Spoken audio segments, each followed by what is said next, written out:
print is a very big part of our business. Print, in my opinion, is an essential touch point to branding and to visibility, especially when you have a venue. So two of our shows are in hotels and one is in a convention center.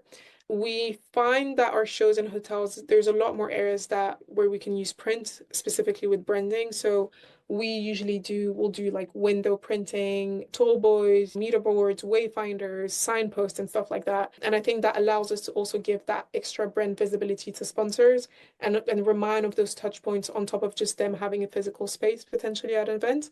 But then there's also types of print that we do with booklets, flyers, signs and stuff like that, which are impactful. We have this thing that we call booklet, which is some people would call it an event brochure. It's this mini guide.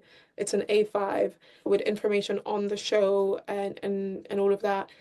It is very time consuming to create this kind of event guide because obviously you want to put the agenda in it, you want to put all the speakers, you want to put the floor plan, and those are all things that are being changed up until the very last minute. So being able to have this material that we hand out at registration requires us to find a supplier that can help turn it around very quickly.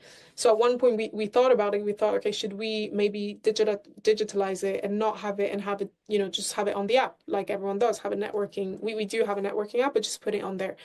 So we tested it a few years ago and not having it, and we realized that it didn't work. My CEO is very adamant on having it, and I completely understand why, because it's this thing that you can kind of take away with you. It creates that memory. I'm not saying everyone's going to sit at night and read through their booklet of InsurTech Insight, but it's nice to have when you go home and you have this booklet. And even when you're at the show, I'm more into, writing things down, reading an actual book than doing it on an iPad or things like that. But I think print is essential to any shows.